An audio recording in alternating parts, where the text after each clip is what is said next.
Welcome into the In the Money podcast for KeenelandSelect.com for Saturday, January 21st, Sunshine Millions Day at Gulfstream Park.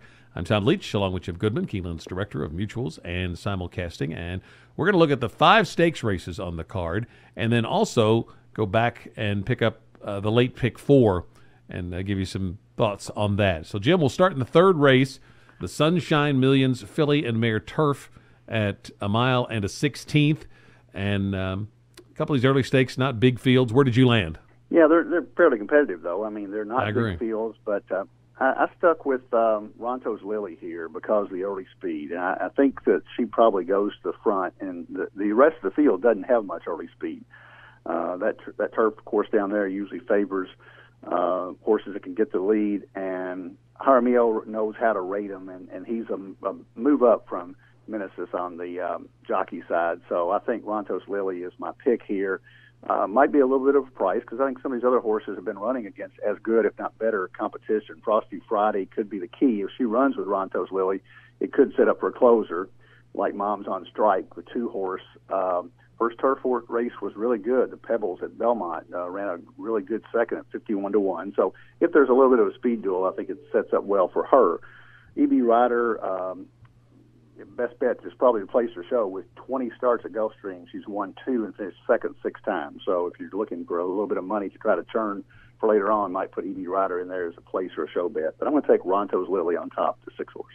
I'm taking the 5 Frosty Friday. 2 out of the 3 lifetime wins for this one have come at Gulfstream, so was impressive. And then this horse won off a layoff, and I think can improve off that. So I'm going to take Frosty Friday for the win. Use Family Meeting. The 3 is a horse that was touted here last spring and never quite lived up to what I think they thought her ability was, but I think there's still some talent there that's maybe not fully been realized yet. So I'm going to use her and Mom's on Strike with Frosty Friday in exactas. Probably just a 3-horse box might be the way I would play that one. 4th race is at 6 furlongs. It's the Sunshine Millions Distaff. I took Mia Tori. Big improvement in the first start for Jorge Navarro, who's winning at a good clip at the meet. And this horse, first start for him, ran big. I think she can come right back and do the same. I like her a good bit in here. Would key her in exactas with Moment of Delight, the 4, 5 You Bought Her, and the 6 Lucky Switch. How about you? Yeah, I was between Mia Tori and Moment of Delight, and I stuck with Moment of Delight just because of a little better positional speed, the 4 wins at Gulfstream. But Mia Tori is the other horse in here. That race last time at Gulfstream just jumps off the page, jumped up from a 70 to an 86 buyer. And Navarro's an excellent trainer, obviously, and knows the track, and so she's a reasonable choice. But I took Moment of Delight just slightly. You Bought Her is a classy mare, but she's not very good at Gulfstream. She's 0 for 6 at Gulfstream in 3 seconds. So Moment of Delight would be my very lukewarm pick over Mia Tori. Go to the 6th race, the Sunshine Millions Sprint. This one too at 6 furlongs. And I got 7 horses here, but a couple of fairly accomplished ones. Where did you land? Yeah, I think I was between 3 horses here. I think early entry, the 5-horse for Kathleen O'Connell. It's been off since last February, but those 2 races that he had right before he laid off, and I don't know what's been wrong with him. He came back with a really good work at Tampa on January 15th, so Kathleen's probably got him ready. But 100 and 104 buyer, the only horse in here that's done that recently. Delta Bluesman, the 2-horse, had a string of 3 straight 100 buyers at Monmouth and Gulfstream back in the summer. Has not gotten back to that level, but probably is good enough to win this. Austin Banner, the 7, loves Gulfstream, 6 for 9 at Gulfstream, with a 5th place finish in the Malibu Grade 1 last out at Santa Anita. You don't see many horses going from Mahoning Valley to Santa Anita, but that's what they did with Austin Banner, and didn't run badly out there. Ran behind Mind Your Biscuits and Sharp Azteca, so been running against much better. I would probably go with Austin Banner here just because I'm back class, but watch early entry to see if he might be ready for Kathleen O'Connell. Yeah, I'm on the same horses. I ended up taking Austin Banner, the good effort in the Grade 1, and I like that all 6 of his wins have been at Gulfstream, so he's back on his favorite track. early entry Delta Bluesman. And Your Dreams or Mine, the one I might throw in there in exactas, keying around Austin Banner. But I like Austin Banner to win the sprint. 11th race is the next stake. That's the Sunshine Millions Turf.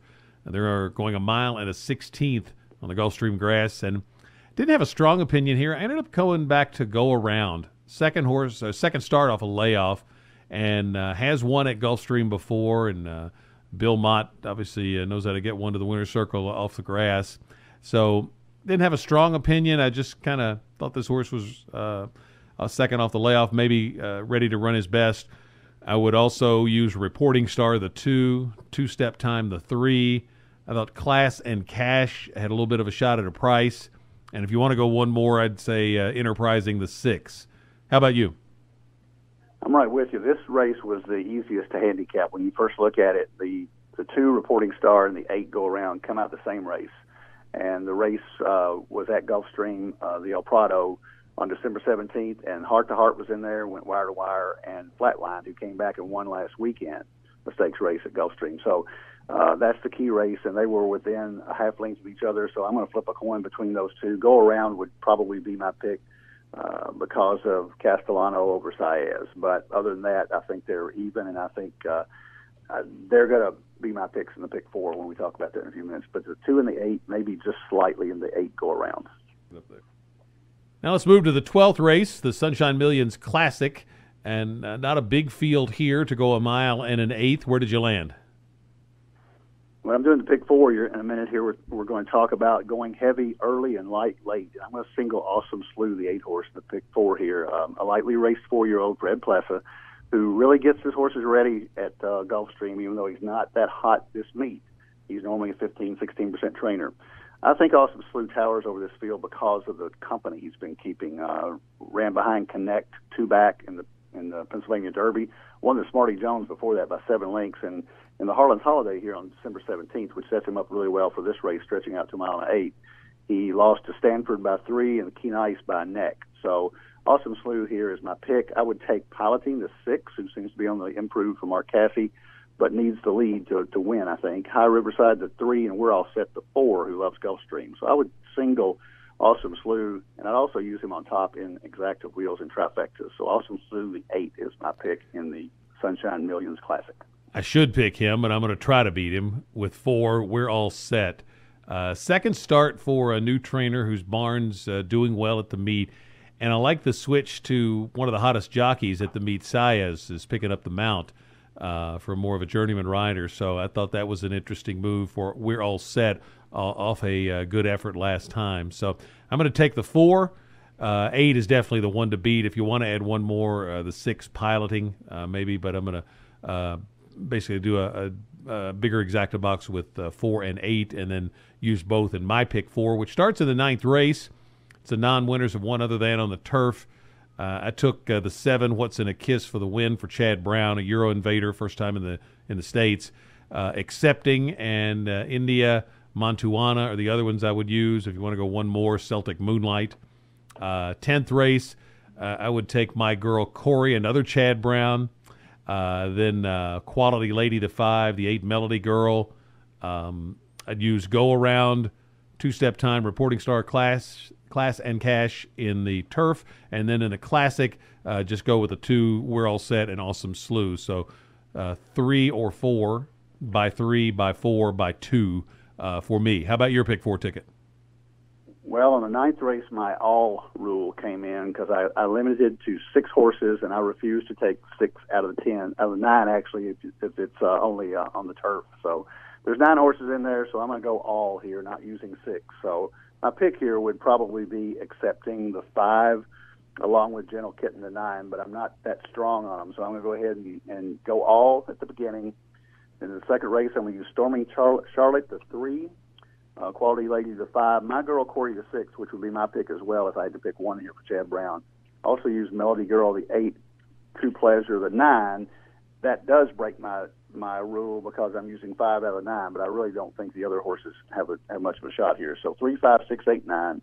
Then I go light at the end with only the 2, 8, Go Around, the 8, and Reporting Star of the 2 in the 11th race, and single the 8-horse Austin Slew in the last leg, and I think that's $45. Best of luck with your wagers on the Saturday Sunshine Millions Day card at Gulfstream Park. Of course, next week we'll be talking about the debut of the Pegasus at Gulfstream. For Jim Goodman, I'm Tom Leach, and that's the In the Money podcast for KeenelandSelect.com.